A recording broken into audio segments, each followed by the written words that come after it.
Yes, it's a beautiful, beautiful day, and I hope that you have been able to maximize it, okay? I hope that you've been able to maximize it. Bahati Hilda Sabiti are my names, and welcome to this episode where we talk about you being able to focus on what matters. And actually, not just you, but us being able to focus on what matters. And the reason as to why this has been quite coming to my head very often, the issue of decision making, the issue of focusing on what matters, the issue of commitment, discipline, and consistency.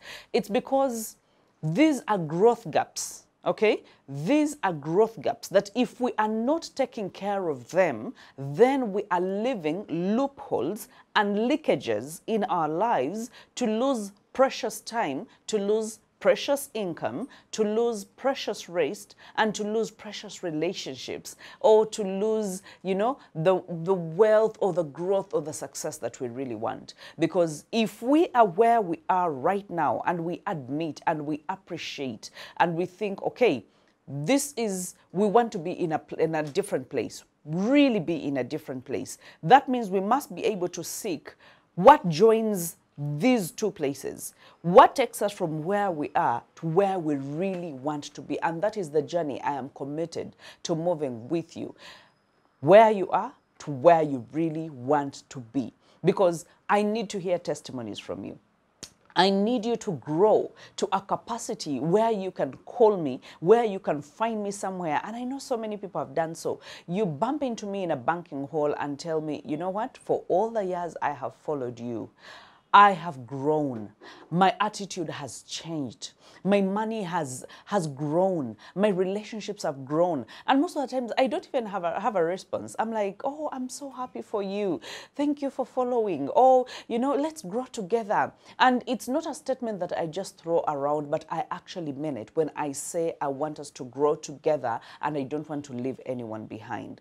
So after we have grown, we will be able to hold other people's hands. That is something else that I'm very passionate about. So that is why I am so willing to cultivate this community, our community, okay, so that we can reach a level of maturity, a level of growth, knowing what is right and what is not right, knowing where to focus and where not to focus. So that is where today we're talking about focus on what really matters. When we talk about focusing on what really matters, that means we are saying without saying that there are so many things that don't matter. And that's true. There's so many things that don't matter. And there are things that matter. And there's somewhere in the Bible, I might not quote the scripture where it is, but it says that when you get to the place where you will differentiate the most important or the most important for those that are from those that are not really, really important, then I will use you as my mouth. I will speak through you. And that was God speaking. That when you get to that place, and we all need to get to that place where we know what is more valuable and what is not valuable, what matters and what doesn't matter. Because God does not work in confusion. Success does not come in confusion. Wealth is not created in confusion. That means you must be able to say enough no's to certain things that do not matter in order for you to say yeses to things that matter. So that is where the focus comes in. And most of the times when you talk about focus, just like I said, it's a growth gap that we must be able to fill.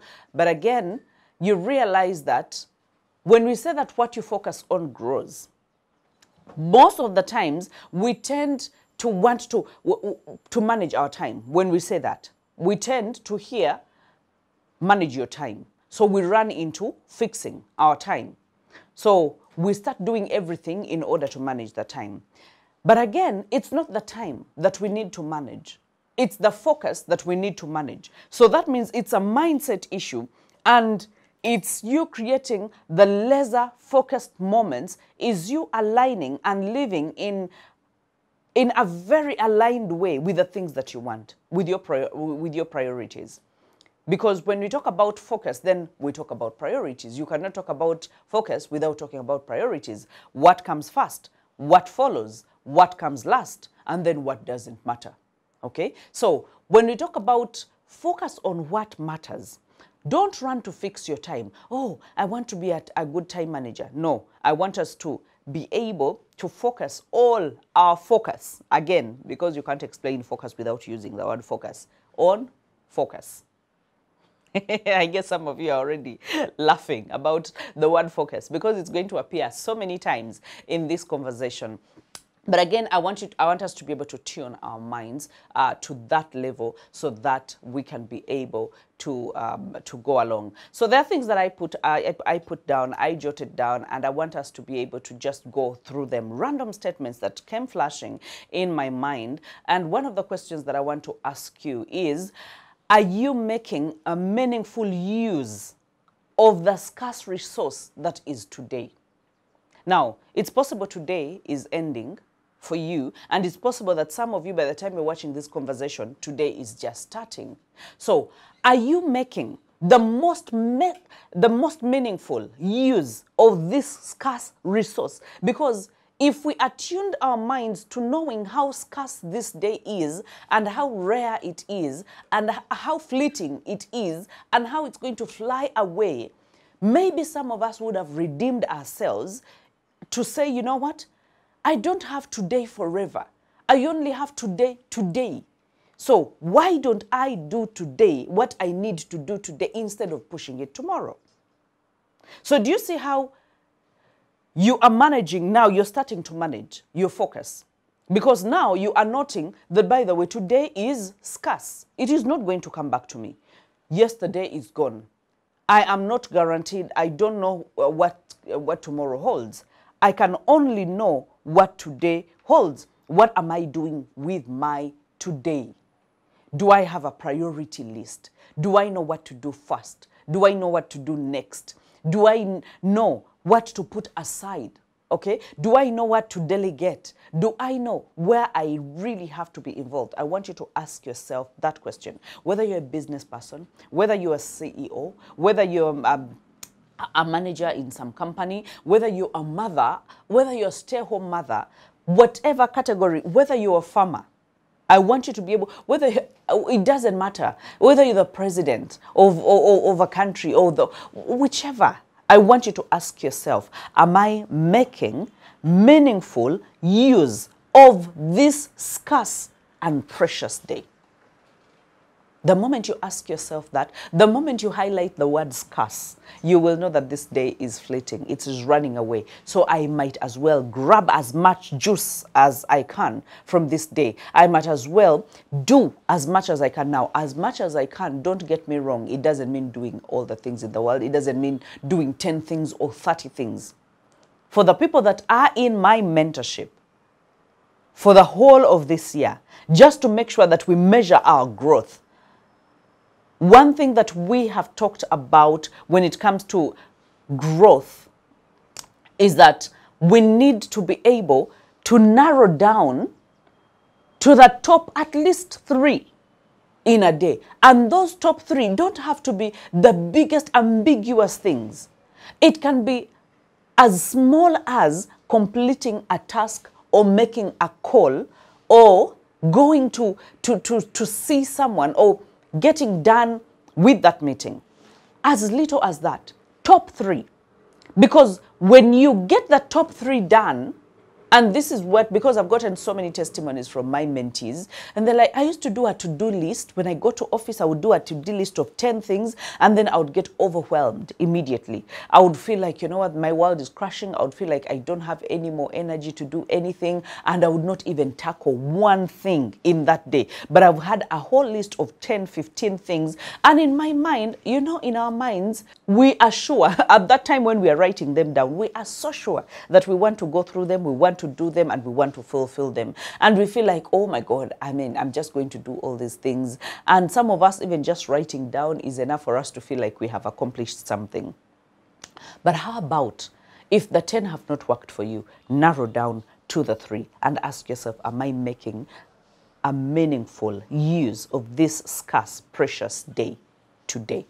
Okay, let's go to one of my other random thoughts, because most of the times we confuse being busy with being effective. There is a post or a video where I talked about being busybodies. I know that it has made quite some rounds and it has gone viral on social media, but again, I meant it because so many of us use the word busy and we throw it around thinking it's adding importance to our lives, and yet it's not actually adding importance. As in, it will add, maybe it can mean something to a 12-year-old, 14-year-old, or maybe a 20-year-old who is just getting into life and understanding life. But again, where I am, I'm more impressed if you do few things, but you do them effectively. I'm not impressed if you tell me you are all over the place. There is a person that actually showed me their journal, and they had every hour of the day earmarked for something. And they were saying, you know, I'm so busy and my schedule is full. I'm so busy and my schedule is full. And by the time they were saying that, it felt like they were not even gloating, but boasting of, I am too important, so my schedule is actually full. You should see people whose schedules are actually full. They don't even talk about it. They're not even proud of it. They don't even share about it. Okay? So, you saying that I am so busy and you confuse being busy with being effective, you are actually lying to yourself. Remember, we're talking about you focusing, us focusing on what matters the most. Okay, let's go. We're still in the random category. Okay, so because of excessive busyness, we rarely attach proper meaning to certain things. We don't know how important they are. We don't know how valuable they are. We don't know how much they matter. So we don't attach the proper value to things because we are excessively busy. So you just go through life, wobbling, just moving. The day goes by, another starts, another goes by. Before you know it, a month has gone. Before you know it, that is why we usually ask, this month has run so fast. Yes, the months are running so fast because you don't have a hold of today, you don't have a hold of tomorrow, you actually have no hold of anything.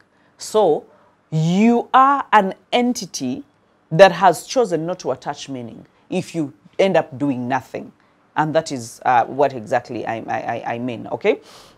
So let's agree that being excessively busy does not mean that you are actually effective. And the modern day, I think it's a modern day illness when people say, I am busy, my schedule is full. And that's a global thing. It's a global problem. So I don't blame you, but again, wake up, let's do something. Okay, and something that I jotted down as well is our busyness has blinded us with hurry and worry and the endless need to be somewhere doing something as fast as we can. Now, the hurry and the worry is what worries me most. Okay, we feel we must be able to, we are always running. We are always doing something. And in a few minutes, I want us to talk about the misalignment of our priorities, because most of the times from my mentorship class, I've been able to ask some people just randomly about the things that bring them joy. And they have told me the things that actually truly bring them joy, because I told them, think about it so carefully.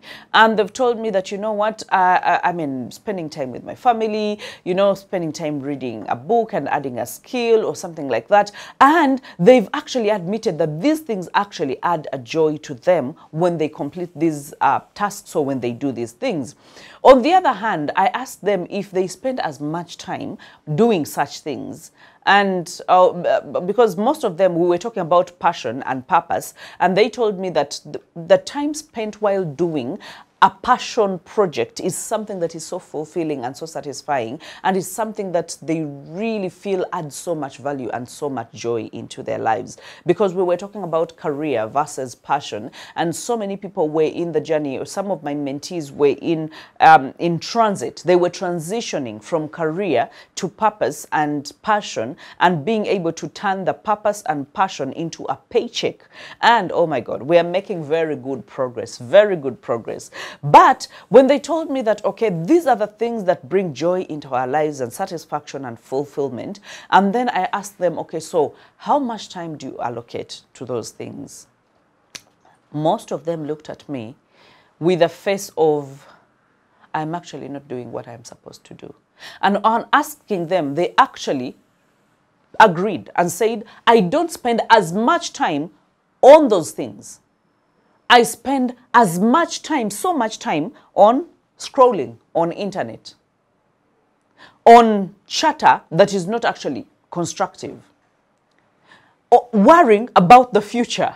You know, I spend so much time regretting about the past, worrying about the future, the chatter and the commotion that is happening around with all the notifications and everything, and the mindless scrolling of internet. That is what consumes, that is what they told me, most of them, between 80 to 70, some of them to 90% of their day. And there's someone who admitted that, by the way, I think I will even put it at 95% of my day.